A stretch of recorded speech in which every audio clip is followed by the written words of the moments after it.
Le vin, c'est quelque chose qui doit profondément vous toucher au plexus, vous émouvoir, et surtout pas dans les neurones. Le très salé, c'est le cépage endémique de notre appellation.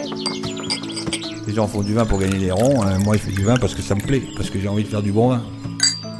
La terre d'ici, ça s'appelle du poudingue. La biodynamie, ça n'est pas une recette, c'est une conviction profonde qui doit vous conduire. Au cœur des vignes, le podcast de Mediavino. En Corrèze, du côté de Branceil, Annabelle et Raphaël Hardy mènent une double vie professionnelle, cheminots et vignerons. Ici, ils bâtissent patiemment leur domaine, les Bérets Verts, sous la houlette d'un autre vigneron corrézien, Jean Moulaine, ancien de la SNCF lui aussi.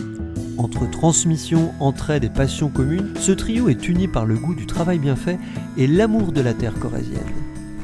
Les Bérets Verts, Annabelle et Raphaël Hardy, la vigne sur les rails. Bonjour. Bonjour. Annabelle, Raphaël, je suis au bon endroit. Bienvenue. Enchanté de vous rencontrer. J'ai été un peu trop loin, je suis allé jusqu'à la cave de Branceil. Vous m'aviez dit que c'était le seul endroit où il y avait une grange sur le bord de la route. Évidemment, je ne l'ai pas vu, mais tous les chemins mènent à Rome et je suis à Bonport. Donc de jeunes vignerons en Corrèze, je ne me trompe pas ? Non, c'est ça. Jeunes vignerons installés depuis 2021.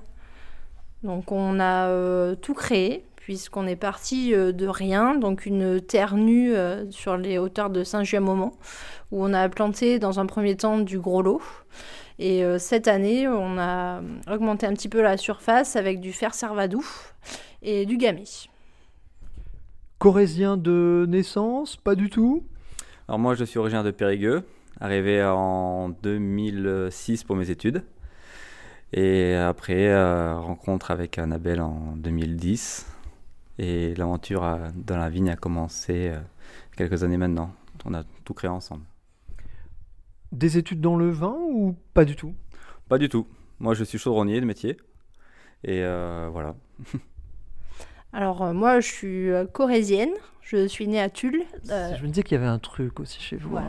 Très fière de l'être, très fière de ma Corrèze, de mon département, avec des valeurs qui me sont importantes. Donc j'ai pas fait d'études dans le vin non plus. Moi, ce qui m'a menée donc dans le monde du vin, c'est des rencontres qui ont commencé déjà en Corse, où je suis allée travailler en Corse. On m'a fait goûter des vins qui, pour moi, ça a été un vrai coup de foudre. Donc je suis rentrée après. Ce podcast vous est proposé gratuitement par Mediavino. Si vous souhaitez découvrir la suite de ce reportage ainsi que nos prochaines diffusions en exclusivité et en intégralité, abonnez-vous sur mediavino.info. Vous recevrez chaque lundi à midi un nouveau podcast ainsi qu'une vidéo, une interview et un édito. Mediavino, voyage au cœur des vignobles pépites.